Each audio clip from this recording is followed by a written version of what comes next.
de número 211, Palavra Poderosa.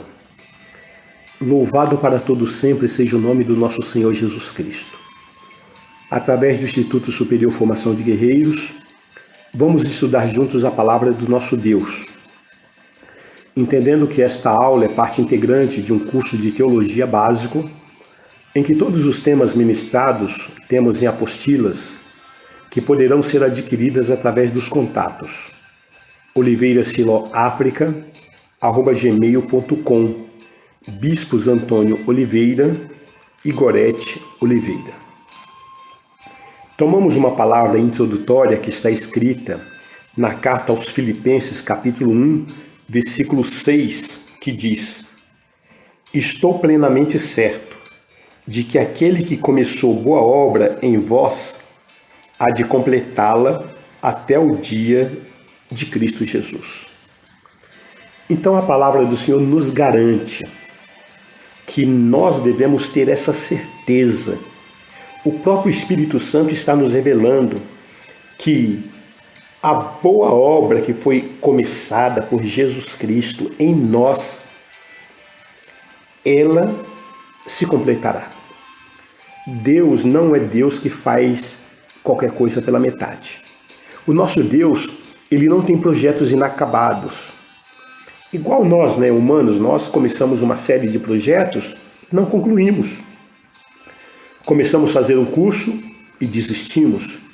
Começamos a estudar determinada profissão, determinado curso na faculdade, que seja, e muitas vezes nós trancamos matrícula, nós desistimos. Começamos a trabalhar numa empresa e fazemos um plano de carreira, mas de repente não suportamos a pressão e desistimos. Começamos a construir uma casa e não terminamos a casa.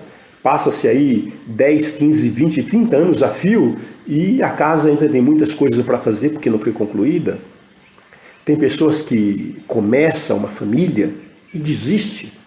Desiste da esposa, desiste dos filhos. A pessoa geralmente ela não desiste do casamento, ela desiste das pessoas. Tanto é que ela desiste de uma e casa com a outra, desiste da outra e casa com a outra. E por aí vai. E nós somos cheios de projetos inacabados, Mas o nosso Deus não.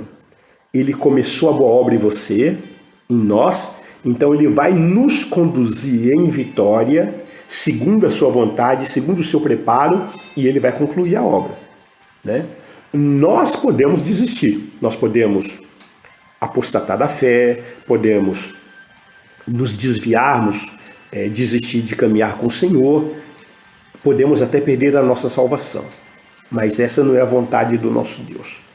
Portanto, amados, tenha como meditação essa palavra e tome um firme propósito, Tenha firmeza de propósito de se envolver com poucas coisas, mas aquelas coisas que você se envolver, conclua, dê prosseguimento, persevere, suporte as pressões e chegue lá, em nome de Jesus. Estamos ministrando sobre libertação financeira 2 e dando continuação à ministração da aula passada, Porque nós começamos esse tema na aula passada, dentro de uma abordagem de plano resgate. Nós queremos dizer que quando o povo de Israel ia sair do Egito, Deus deu uma ordem, que eles deveriam sair com tudo o que eles possuíam. E Faraó tentou, evidentemente, convencê-los a deixar algumas coisas. Primeiro, Faraó disse: bons homens, mas deixa aqui as mulheres e as crianças. Moisés, como conhecia muito bem o Deus a quem ele servia, tinha intimidade com Deus, então Moisés sabia muito bem quem havia lhe comissionado a isso. Então Moisés disse, diante dessa proposta de Faraó: não, ou vão todos, ou não vai ninguém. E eu creio que Faraó disse: bom, se você não aceita a minha proposta, então não vai ninguém. E Moisés, homem de Deus, começou a orar. E as pragas começaram a assolar o Egito. E Faraó, então, percebeu que precisava entrar em um acordo com Moisés, mandou chamar Moisés e disse: Moisés, vamos fazer o seguinte, vão os homens e as mulheres, mas deixe aqui no Egito as crianças e o gado. Moisés, sempre firme no propósito daquele que havia lhe comissionado, que havia lhe chamado, e com a garantia do governador celestial, Moisés olhou dentro do olho de Faraó e disse: não, ou vão todos, ou não vai ninguém. Bom, Faraó, não se esqueça que ele era a autoridade suprema da época, não só do Egito como do mundo. Era o exército mais poderoso do mundo, a nação mais poderosa do mundo. Então o Faraó disse: bom, então tudo bem, não quer a minha proposta, então não vai ninguém. E Faraó continuou então argumentando, porque as pragas continuaram assolando o Egito. Então vieram lá as pragas das moscas, das trevas, dos gafanhotos, a água se tornou em sangue, as rãs. Bom, as pragas estavam assolando o Egito. E Moisés então foi chamado novamente. Chegou a 10ª praga, portanto, a praga dos primogênitos. E Faraó disse: olha, Moisés, vai embora da minha frente, não quero mais te ver na minha frente. Ele estava se sentindo totalmente vencido, havia perdido ali o seu filho, o seu primogênito, e sabia que contra a mão de Deus ele não podia resistir. A mão de Deus que operava através de Moisés e Arão. Então, Moisés, olhando dentro do olho de Faraó, deixando ele se acalmar, muito provavelmente, a Bíblia diz, em Números capítulo 12, que Moisés era o homem mais manso de toda a terra. Eu fico imaginando, e eu creio que você pode até corroborar comigo nessa afirmação que eu vou fazer, que Moisés esperou Faraó se acalmar, com toda a sua mansidão, com toda a sua calma, olhou para dentro do olho de Faraó e disse: só que nós queremos ouro, prata e bronze. Poxa, que intrepidez, hein?